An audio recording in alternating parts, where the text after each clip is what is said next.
Welcome to the BumbleKast. I'm your host, Ian Flynn, the Bumble King, and joining me as always is the Bumble Kingdom's representative to Wakanda, Kyle Kraus. That's a little awkward. Why? You get to travel, meet interesting people. The BumbleKast representative to Wakanda. Okay. I'm not Wakanda's representative in the BumbleKast. Okay, yeah, I misinterpreted that. That's why. Okay, yes. All right, yes. Okay, I will represent the BumbleKast to Wakanda, and they will become our number one nation of listeners. I hope. Wouldn't that be nice? That would be awesome. Never has to ask for another patron again. Not that I wouldn't want our lovely patrons. They're wonderful people. Yes, they are great. They're real. Yes, they are not made of vibranium. I don't think. Wouldn't that be neat? I don't think they are. Some of them could be. We don't know. I haven't met many of them, so no. Yeah, I haven't inspected them to see what they're made out of. Well, you're the representative. I'm sure you'll get around to it. Okay, I'll check it out. You've already guessed what our theme for the show is today, but before we get into that, Kyle, how are you, sir? What have you been up to?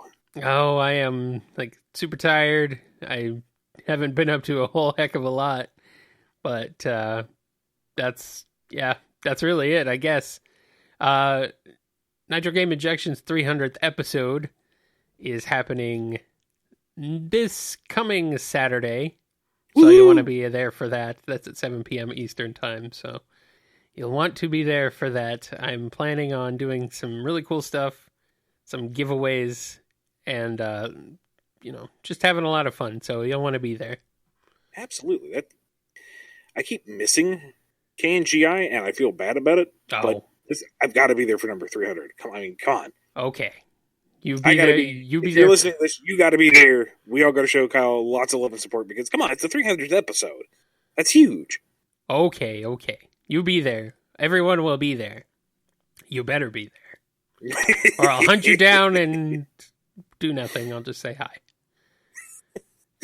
Terrifying. I know, it's scary. You don't want me to say hi to you. That's scary. People get scared when I acknowledge their existence. That's not true, and you know it.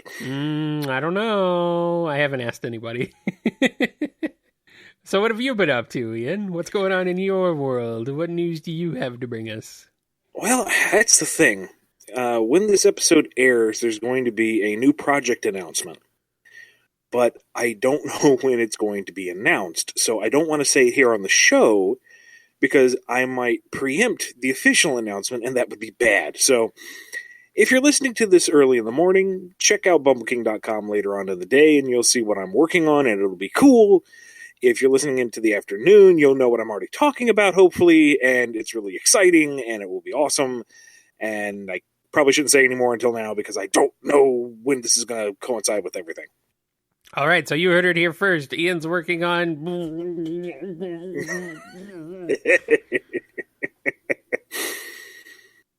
Sorry about that. Something happened and I got taken away for a minute, but I'm good now.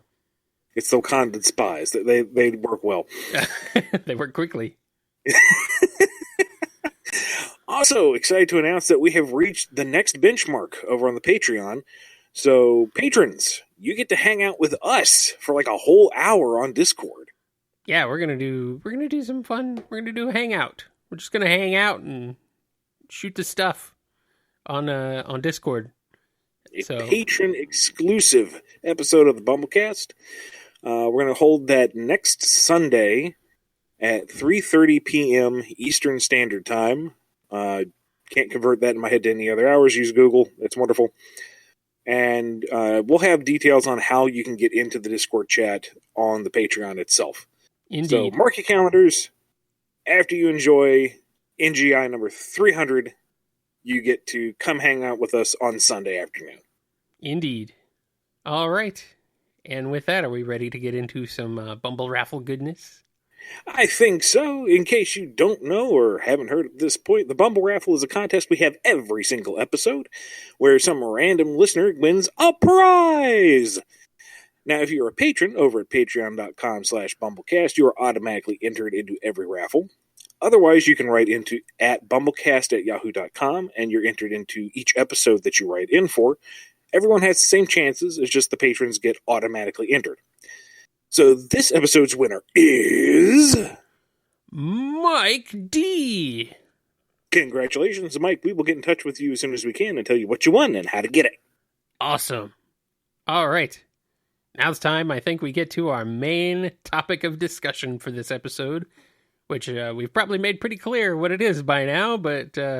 If you've been living under a rock, maybe you didn't quite pick up on it, but holy mackerel, it is perhaps the largest Marvel movie to date, Black Panther. Yeah, the most successful one that isn't the Avengers. Yeah, it isn't the first Avengers, I should say, because it's apparently breaking every record possible. And we'll do a spoiler-free pass first, and then we'll get into the nitty-gritty, so you can listen safely at first. I will say that if you were on the fence about it for whatever reason, go see it. It. I will say, I'll say that you do not need any of the previous Marvel movie knowledge. It's an enjoyable story just on its own. I think that's a very good movie. Best about it. I think that is actually too. Yeah, that's the same for me too. It's just self-contained. It's just a good movie. It's a good story, a fantastic cast. You're introduced to all these new ideas. They build this whole world around it. And it's self-contained, and it's just so entertaining and engrossing. And it's kind of like, oh yeah, this is part of the Marvel Cinematic Universe. Yeah. But who cares? Yeah, it doesn't really hinge on that. Which is the first Marvel movie in a while that doesn't really hinge on that. I think it's stronger for it. Now, it does address lingering plot points and characters from Avengers 2 and Captain America 3, which is cool, but they don't hinge on those moments. They're folded into the narrative, but the narrative itself is very much T'Challa's struggle, or struggles, I should say, because boy, does he go through a lot in that film. Yes, indeed. And I don't know, I came away from it very, very satisfied, because it's exactly what I wanted. After Captain America 3 Civil War, where Chadwick Boseman stole the movie. Every scene he was in is like, ooh, let's see more of him, please. Yeah. I want to see a movie just about him and his world. And that's exactly what it is. Start to finish. You get so much more insight into who T'Challa is and his personal struggles and the world around him as it's supposed to work and how it falls apart. And it's just a really solid narrative. Well, Wakanda is just, I mean, the movie just takes place in Wakanda practically, and it's all the better for it because it looks beautiful and it's just great. I don't know what else to really say about it. I like that it's almost completely in a kind of a fantasy world like that. So I definitely enjoyed it. This might be one of the best villains that a Marvel movie has had. Zero argument there, sir. He is the most well-rounded and perfectly executed villain in the Marvel movies. Period. Flat out. Full stop. Yeah, it's Michael B. Jordan as Killmonger. And he is just freaking... His motivation is it makes sense. You can have some empathy for his motivation, I think, and that's what really works for me on that one, because most Marvel movie villains, they're not really very empathetic. They're just kind of pathetic.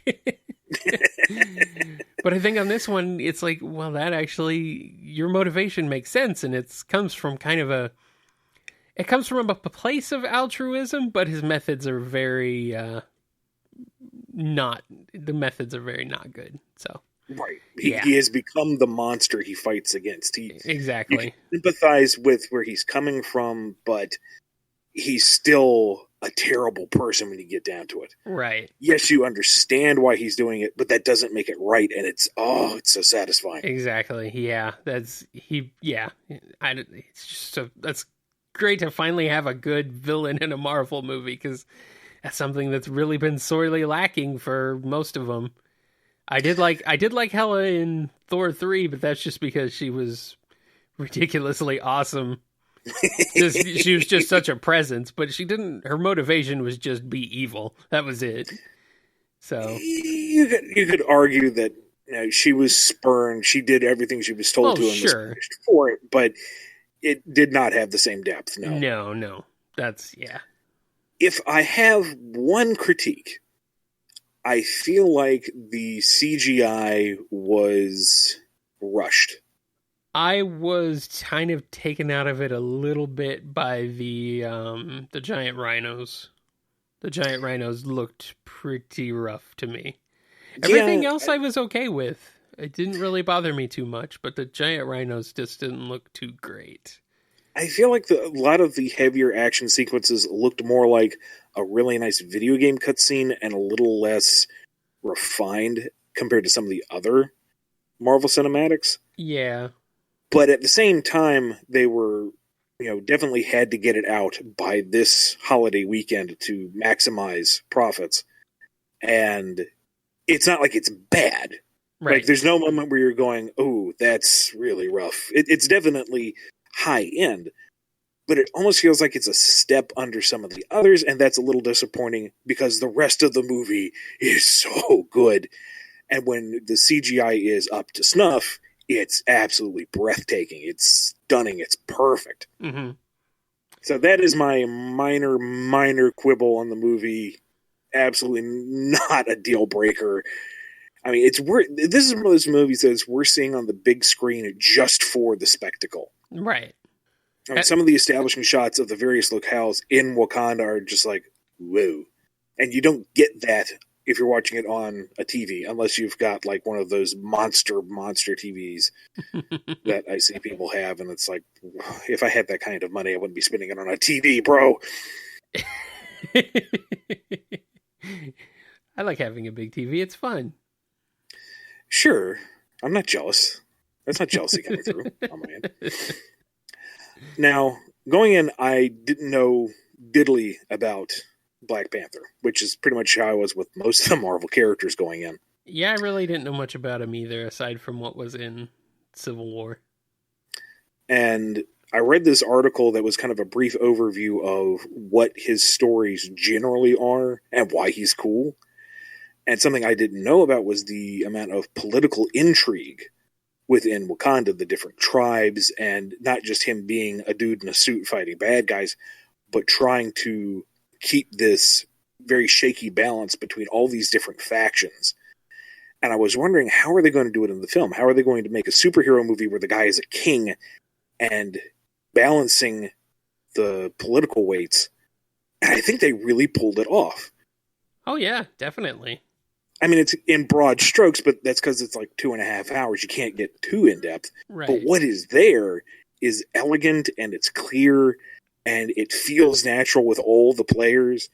And it's just really interesting, especially in the third act, when an alliance is trying to be struck, and the way that it's approached and the way that it's handled all just feels very natural within the context of the story. Yeah, I really like that, actually. Kind of reaching out to the mountain tribe. I can't even remember the names. I'm so bad. I'm sorry. But I definitely thought that was really well executed. I say this in a complimentary fashion. It reminded me a lot of Game of Thrones, in that you have all this political intrigue that moves forward in a way that isn't boring politics, but really engaging interpersonal interplay. Yeah. And it was just with a different aesthetic entirely, and it was so fresh and new. And I,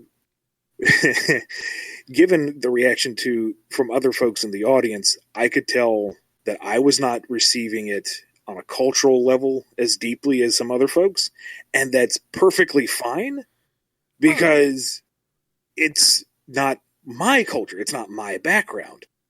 I'm viewing it as an outsider and only getting some of it, while other folks in the audience were getting a much deeper meaning from some of the scenes and some of the wordplay. And it's like, I am enjoying your enjoyment of this film. It's just so engaging that I really just don't think you necessarily, it's a pretty universal story, which is awesome. Oh, sure. And I think everyone can get into it. Yeah. But I mean, there's definitely some depth and nuance that, people of our disposition may not understand, may not fully understand, and that's perfectly fine. I do not need everything to be for me. Exactly. Not in the least, actually, because not everything is for me, and that's perfectly fine. And coming out of it, I immediately want Black Panther 2 because I want to see where it goes from here. I want more. I just want more of these characters. I mean, just the way that the political spectrum had shifted by the end of the film, it's like, okay, now everyone's set up like this. How is that going to change things? Mm-hmm. And I could just watch them debate in that council room for an hour, never mind the suit or the high-tech stuff, although those Dragonfly-designed spaceships were freaking amazing. I want one. They look really cool. All of the supporting cast, man, was just so freaking great. They were all good. I'm like, I forget how to pronounce her name. Is it Okoye? I believe it's Okoye. Okoye. She's freaking awesome. And I do like how they established a romantic interest for her, but then kind of flipped it on its head to where it's like, turns out you guys don't necessarily agree with each other on on the direction of Wakanda, and so yeah. But okay, I'm tired of pulling my punches. If you haven't been convinced yet, I don't know what to tell you. It's a fantastic movie. Go see it. We are now diving into spoiler territory. Yeah. So, last warning. Spoilers for Black Panther coming up right now. Go see the movie. Don't be spoiled. Then come back to us because you'll be mad you got spoiled because it's a good movie. It's very good. All right. You still here? I'm here. You still good? I'm here. Okay. So, the biggest thing for me was Killmonger's death, because that is the classiest exit in any of the Marvel films and probably across a lot of cinema. Yeah. I was pleasantly surprised that it wasn't just T'Challa murdering him. Like outright murdering him. I mean, his death was because of T'Challa, but it wasn't he didn't just like freaking kill him outright. Right. His final words and the fact that he, finishes himself off is just chilling, and it's classy. The guy commanded it start to finish, and it was just, you're sad because you had this glimmer of chance that maybe he could come around.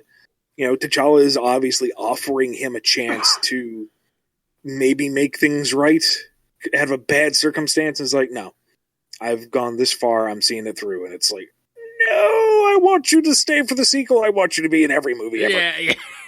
Dude, Michael B. Jordan is amazing. Let's not mince words. He's freaking awesome. Well, everybody in the movie. I know. Stealing it from each other. I know, but there's just so much screen presence from that guy. It's like, holy crap. This is amazing. Oh, man. The imagery for the afterlife, the spiritual realm, or whatever the exact term was, I really, really dug it because you are given this metaphysical setting that doesn't feel like it has its head up its butt. It's, here it is, this is how it exists, but the focus is the characters and their interactions. Mm-hmm. It's not, look at all the strange things beyond the veil. It's just kind of trippy, but you're engaged with the characters. And when Killmonger goes in himself, and it's not the savannah, but the apartment, and he and his father don't come to any kind of reconciliation, but this kind of sad mutual agreement that things are broken is just mind-blowing. It's so off the regular beaten path. It's refreshing. It's just, I love it. So good. So good. I like Nakia with her chakrams. I was like, holy crap. It's freaking awesome. Someone's got dual chakrams in a movie. That's freaking great. I like Shuri's double Panther arm cannons. Oh, yes. Dude, Shuri was excellent. She is so freaking funny. And yet, also just really cool. I mean, she's the science expert, but she's also kind of a badass. And I'm down with that. I like that. You know. And M'Baku, you know, I feel like you could tell, if you know anything about story structure, you could see where it was going.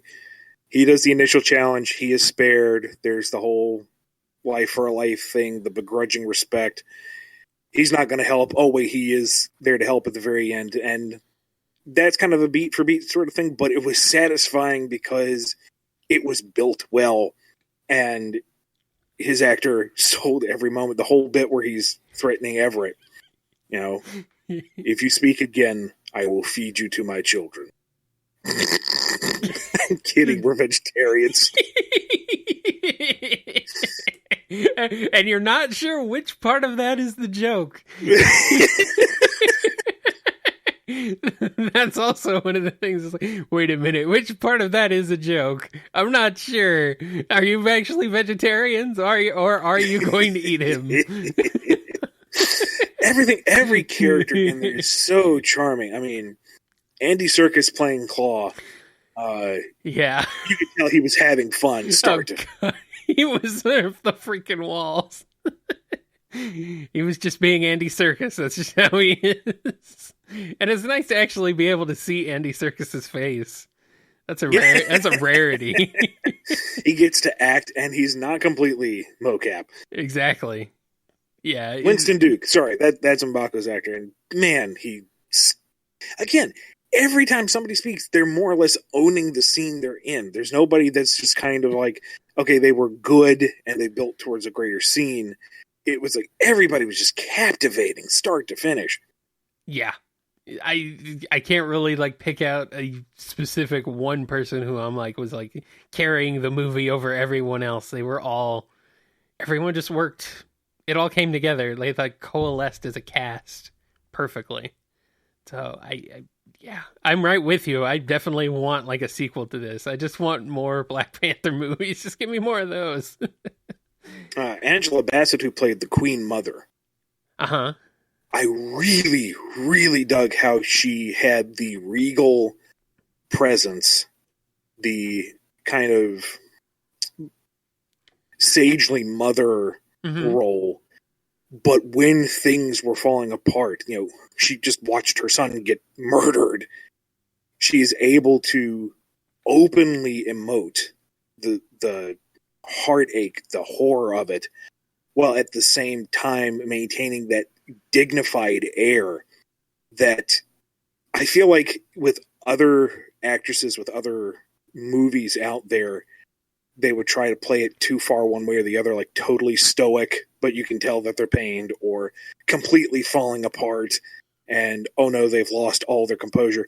But she walked that fine line, and it's like, okay, you are the most royal figure in this entire movie. We got a bunch of royal blood running around. Yes, we did. Yeah, she was great. And I did like that she wasn't just completely like, because her son had quote unquote died, even though he actually wasn't dead, she was still like, she has still had her own agency. She wasn't just completely distraught and completely just like out of the story. She was like, okay, my son is dead, but we still have to save our country. So she was still, she still had some sort of motivation to continue. And she was good. Yeah. When they're heading up to the movie, when they're heading up the mountain to parlay with I think it was Djibouti tribe. I think that's tribe. Right. Yeah. When she goes to Nakia and says, you are a badass, you take the heart herb. And she goes, I am a spy. I am not the Black Panther. I am not a superhero, and I don't have an army. We need this. It was that kind of political interplay right there. It's like, okay, this makes sense. This all works. This all fits, and it feels so good. Yeah. Although I would love to see Nakia do something and be like a superhero too. I mean, I was like, oh man, that would be cool to have her do that. But yeah, I knew where it was going, but it still would have been kind of cool. Now, Alika told me that at some point in the books, Shuri took on the mantle of Black Panther for a bit. Oh, really? So maybe that's material for a sequel, because I would love to see her run around in the suit having the time of her life. That would be freaking awesome. All the toys. Oh man, that would be great. She was awesome. I was just also really, also got into kind of the technology of Wakanda. Mm-hmm. I was like, I know this stuff, this is obviously the most advanced technology we've seen in a Marvel movie, I think. But which makes sense. But also it was still kind of like, yeah, I could see that. It wasn't completely ridiculous. It was believable, a bulletproof car? Sure, why not? We've had James Bond doing that for 30 years or more. A car you can control remotely? We already have that. That's perfectly fine. A lot of it felt like a step up from the Stark tech that we've seen so far. Yeah. And then it's like, well, Stark is, super advanced for himself, and he keeps it for himself. This is their entire culture. Mm-hmm. Look at what they could do. I did like how it kind of integrated kind of a somewhat of a tribal look to it, like having beads and stuff. Mm-hmm. It's built off of their culture. Exactly. Yeah, which is really freaking cool. I like that a lot. And also, I'd be remiss if I didn't mention the soundtrack. The soundtrack just is really different for a Marvel movie. Mm-hmm. But it's used to excellent effect. Absolutely, yes. The music is excellent. It's very much it's driven more on a beat rather than, melodically or anything else. Yeah, okay. It's, heavy drums and more rhythmic. There we go. That's the word I'm looking for. Hey! There we go. Yeah. It's a bit more rhythmic, and that, I think, really worked out really well. So, going back to plotlines and stuff, I loved W'Kabi's whole arc, where, he is T'Challa's best buddy, and oh boy, you're king now. We're finally going to get revenge for my family. We're going to get Claw. Oh, look, you're just like your dad, full of empty promises. That sucks. Oh, hey, there's this new guy who not only fulfilled 30 years worth of promises out of the blue, but is totally within my worldview of we need to stomp the savages outside of our borders and establish proper rule. And it was that betrayal that hurts so bad, but it makes so much sense and it fits all together, and so good. And you'll notice that it was his seat that was replaced by M'Baku at the end. And it's like, that makes sense. Yeah. But putting M'Baku on the council is not going to stabilize anything. What happens next? And it kills me because I've been looking forward to Infinity War since they let out the idea that's what they were building towards. The trailer gets me super hyped. But in the trailers, you see Thanos' CG army of the film attacking Wakanda. It's like, don't attack Wakanda. Please leave it alone. Just do your Infinity War and then let's get back to Black Panther 2, please. We've just established this really cool status quo. I don't want you to upend it.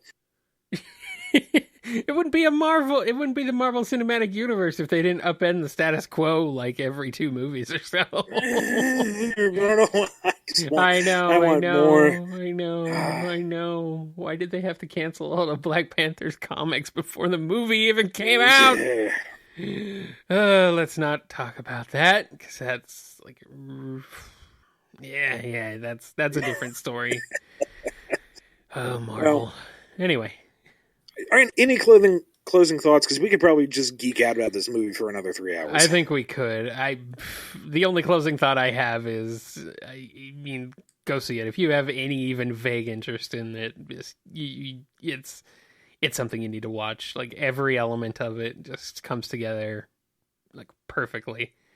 It is the best Marvel movie so far.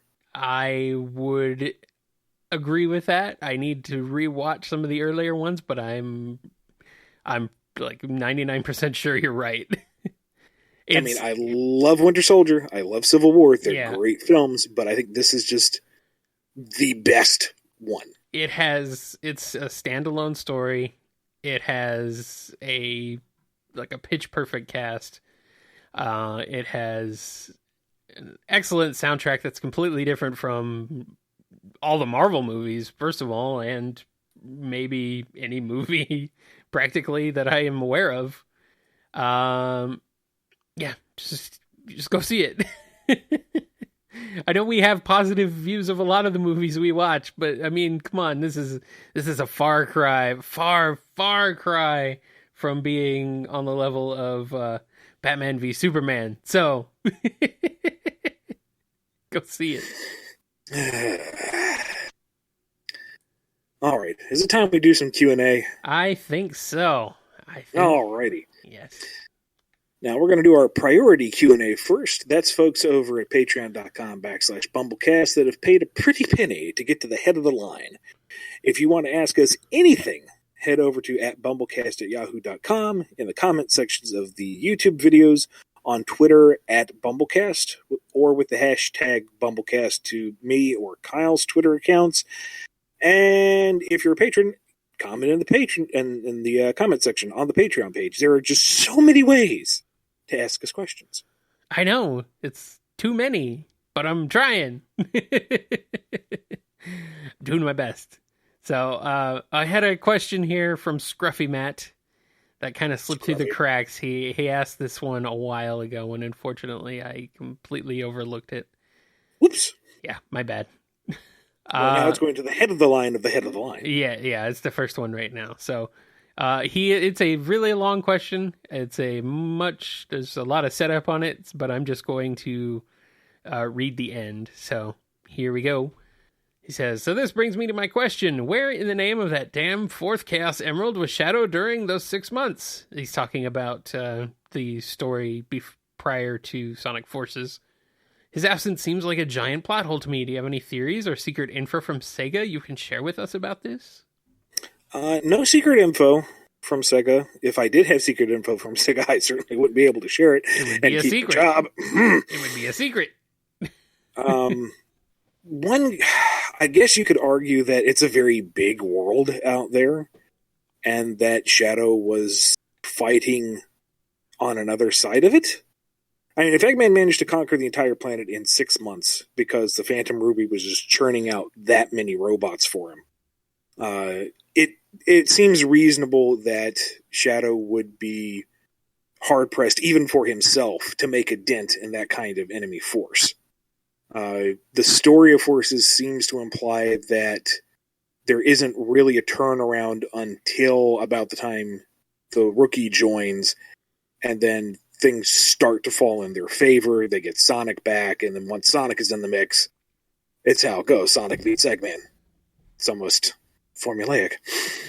But where he has been, the best I can say is that he was elsewhere doing other things. Doing Shadow things. Doing the things. I mean, he's not really a team player outside of Team Dark, and even that's a bit of a stretch. Yeah, but neither was Knuckles, but he's the leader of it, so I don't know, man. I had trouble with that, which is why when we did the tie-in comics, I was super excited that one of the stories that Sega put forward was that Silver comes to Knuckles to warn him of the impending bad future. So Knuckles, that's why I had Knuckles rationalize himself becoming the commander. Okay. Because to me, it didn't make any sense, so I tried to make the most sense of it as I could, and the script was approved, so I guess Sega liked it, and there you go. Okay. That's good, because it was like, why would Knuckles be the leader of this? I mean, I guess it kind of makes some sense, but then again, not really. I also feel like, you see Amy is usually coordinating the forces, and she's the one operating the machinery and the databases and whatnot. So it might be more that Knuckles was commander in title, and Amy was really the one making everything work. Yeah, that sounds about like Amy. She's a people person. Sure. All right, and this next question comes from Chris A. So do you have any plans to put more new characters into IDW Sonic? We have one character thus far that hasn't even been hinted at. But no. Actually, no. That's a lie. We have two new villains. We know that much. Yeah, we do have Rough and Tumble, and boy, are they going to be a lot of fun. We have one more heroic character that hasn't even been hinted at yet. And then there's some that are currently planned for kind of like the end of the arc, but they're not really... I wouldn't really count them since they don't really come into their own until my year 2 plans. And that's so far ahead that I don't really want to say, yes, they're definitely in, and this is what we're doing, because that's well down the line. But I have we've got Tangle, we've got Rough and Tumble, we've got who I think help broaden the cast a little bit in ways that the game characters don't fulfill. And then after that, I don't think we're going to be having too many new characters. We'll have the ones that we've introduced need to be explored and fleshed out. We need to really play with the game cast that is there. So I wouldn't be expecting too many more characters. No. Alrighty. And the last priority Q&A question comes from Fatoler? Let's go with that. Okay. Disregarding any current difficulties, legal or otherwise, in the procurement of past Sonic properties for use by IDW, in the contingency that the Adventures of Sonic the Hedgehog is given its own subcomic or miniseries in a similar fashion to other IDW publications, would you be interested in writing for it, or would you prefer it to be tasked to somebody else? Good on you for covering all your bases. I would not turn down the option to write more Sonic because I enjoy writing Sonic and I enjoy having money. But I would also not be heartbroken if Adventures of was handed to somebody else. I don't think I am on the same wavelength as the folks who still remember Adventures of and enjoyed it. Just different styles of humor, I guess. If it were in that incredibly unlikely scenario, I would certainly do my best to appease folks who would, be actively looking for an Adventures of book. But at the same time, again, I wouldn't be totally opposed to somebody else handling it, someone who is a little more on that wavelength, like maybe John Gray, or shoot, I can't think of anybody else off the top of my head, but the chances of just have John Gray do it, because he would just make every issue about Mama Robotnik. Yeah, he would. But the chances of that happening are like next to nothing, so I think I'm safe. They're pretty slim, but I mean, still, we would have a Mama Robotnik book if that were the case. Oh boy. All right, now let's get into some standard Q&A. First one comes from Terriful. What were the plans for issue 300 of STH and 100 of Sonic Universe? It was very close, and I was very upset y'all didn't get to those issues. As I said before, there is the slimmest of chances that those might see the light of day in some capacity in the future. So I don't want to undermine myself by saying now what might happen later. The new book is so new, and the territory we were in is so uncharted that I can't say how likely it is that we might ever see them come to fruition. So, maybe a year or two down the line, I'll have a better idea of where we are, and I might be able to put that info out there more safely. But suffice to say, Universe was coming up on another anniversary issue, and I was going to resolve some outstanding plot points. And with Sonic, it was just going to be a really big milestone turning point in the book. And hopefully we will get to explore that more someday. Maybe it's Lost Hedgehog Tales, maybe in a more robust capacity. Who knows? All right, and this next question comes from John. If the IDW Sonic comics is a new continuity, then can Amy Rose love Sonic the way she did in Sonic Heroes without being ridiculed by the other characters? You mean when she actively hunts him down and tries to beat him up to force him into marriage? No, I'm not going to do that. That's not where Sega wants her character right now. That's not where I want her character right now. That's not where anybody wants her character right now. It's like 50 Shades of Pink. I don't know. No. She is still absolutely in love with Sonic. That's kind of one of her defining traits. That's not going to change, but how she expresses it is going to be different. It's been a long time since Heroes. I like go ahead. Sega has been clear in how they want that affection rendered in the book. I kind of like how it was handled in Sonic Boom, personally. It was more subtle, which is like the only thing subtle about Sonic Boom. All right. Next question comes from Antonio V. Can story arcs in IDW Sonic comics be more than 4 issues long? And can you say when writing for the first issue began? I'm going to tackle that out of order. I'm not sure what IDW's policy is in terms of talking about the process. Most companies are not fond of laying that all out there because, I don't know, reasons. So I won't really get into that. Plus, I don't really remember off the top of my head. In terms of story arcs, I'm treating year 1 as kind of like its own arc. And the stories within that will be variable lengths. Like, the first 4 issues could be seen as 4 individual stories, or you could see it as one self-contained story in a way. There's a 2-parter coming up. There's a 1-parter here and there. The finale is going to be multi-part. It's not going to be like Sonic Universe where it was 4 issues, 4 issues, 4 issues, 4 issues, boom, boom, boom, boom, done, done, done. We're going to be a little more experimental. All right. And up next from Sarah F. Will the term mobian be used in the IDW comics? No. Sega does not like the term mobian. Okay. Which makes sense because it was only really used in a spin-off cartoon that's been dead for over 20 years. So it's not representative of the brand. They're just there. All right. If you want to call them Mobians, call them Mobians. I don't care.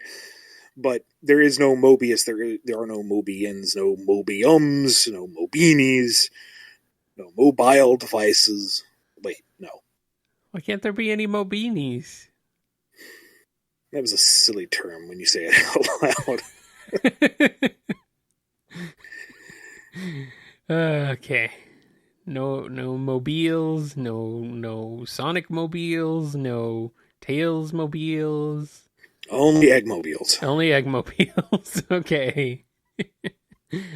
All right. And our last question, probably pretty similar to our first. The answer is probably pretty similar to our first standard Q&A question, but this one comes from Dennington. What was going to happen in Sonic Megadrive Overdrive? I'd like to know because I only just realized it was canceled and I love the first 2 issues. Again, I don't know what the chances are of Megadrive seeing completion, so I don't want to, reveal all just yet. It would have been, I wrote Megadrive as if it were a Genesis game, so the final installment was going to be, kind of the last level, the final boss fight, that sort of thing. Would have shown off.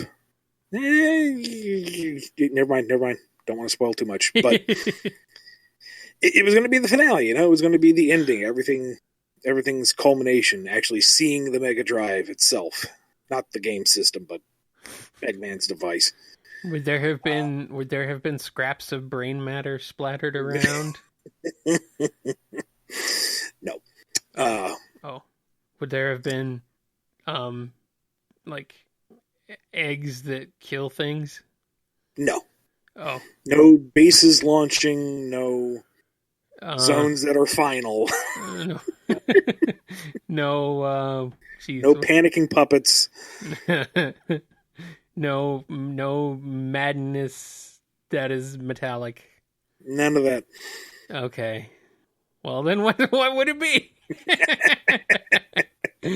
Okay, fine. Hopefully someday we'll find out. I have made arguments on my end. I've made explanations. I might be getting close to sacrificing small animals on the equinox because I really want to see it come out, but that's really not up to me. Okay, can you film that on YouTube?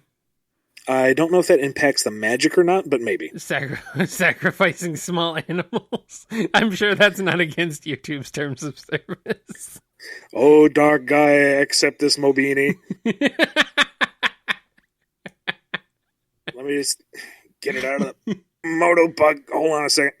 It's a lot harder than they look. Come on! Oh, boy. And with that, that's the last of our Q&A for this week's edition of the BumbleKast. Before we wrap up the show, we're going to give a shout out to all the patrons who make this show possible. We greatly appreciate your support, and we hope to see you this Sunday for the group chat. Big shout out goes to Daniel H., Eric F., Alex P., Kelsey R., Fatoler, Saturn, Flicky, ScruffyMatt, Chris A., Damo, John B., Sam Cybercat, Mike B., Samuel P., Justin G., Jennifer R., David C., Reverend the Light, Diane W., Lisa M., Connell T., Mike D., Today's Passenger, Adam T., Silly String, Tucaro, Michael A. Q., Artindi M., Lee H.K., Chevelle, Don B., Sin Fritz, A.E. Double, Taka Elgato Games, John M., S. Savardovich 9X, James K., Bradley C.P., Overthinking Films, Adam B.T., and Ron. Oh, good. Ron is still at the end. Yes. Ron is still capping us out. Thank you, Ron. Kyle, once this episode is done, where can they find you on the interwebs? I'm right here. I'm right here. I don't know where you're going. I'm right here. You can also find me on Twitter at KyleJCRB and on kngi.org, where you can find archived episodes of the BumbleKast, along with many other great shows, including my other show, Nitro Game Injection, which you can also listen to streaming live on Saturdays at 7 p.m. Eastern Time over at 8bitx.com. And this Saturday is number 300, so you need to listen. It is required. 300. I'm gonna give away some cool stuff. I got some prizes. It's 300, so it's a celebration of the show, but really I'm celebrating the people who listen. So do that. Duh. And where can people find you, Ian? You can find me at bumbleking.com, which is everything that I am doing and will be doing, including cons and other shows that are happening this year. You can also find me on Twitter at IanFlynnBKC. And don't forget that you can also follow the show on Twitter at BumbleKast, where you can also ask Q&A questions, or you can email bumblecast@yahoo.com. Email us your questions or your BumbleRaffle entries or whatever you want. You can also join us every Friday evening for BumbleKast Gaming Live, which is exclusively for patrons. You can also find us on twitch.tv/BumbleKast Gaming for our occasional streams. Unfortunately, we've been very busy, but we're going to try to stream as much as we can whenever we can. Indeed. Don't forget to also hit up the Bumble store for your Bumble merchandise at shop.spreadshirt.com/BumbleStore. That's going to wrap us up for BumbleKast episode 63, Wakanda Forever. Thank you so much for listening. We will see you in a couple of weeks. Oh, and patrons, we'll see you this Sunday. Bye. Shall we just dive into it then? Let us go. I am recording currently, and it seems we are both at levels adequate enough to be heard, so... All right, I'm good with being adequate. Hey, thanks for listening to the BumbleKast. If you like the show, be sure to hit that subscribe button and consider supporting us on Patreon. We have some great rewards, as well as big plans to make the show even better. Also, rate and review the show on iTunes. It gets more folks listening and really helps us out, so we definitely appreciate it. Original music by Ken Coda Snyder, used with permission. Find more of his music at bc.s3m.us and find the theme song at noisechanradio.bandcamp.com. Available as a pay-what-you-want download.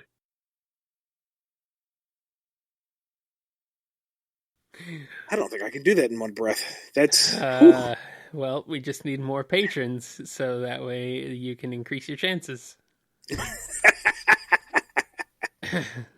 More patrons we get, the more lung capacity you will gain. That's how this works. You get more power. Increased patronage increases your power. Everyone, give me your energy. Your physical power. For the Bumble Spirit Bomb. Your physical power. It's like a friendship blast. I don't know if that's even a thing. It is now. Like some variation on the Care Bear stare. Oh boy.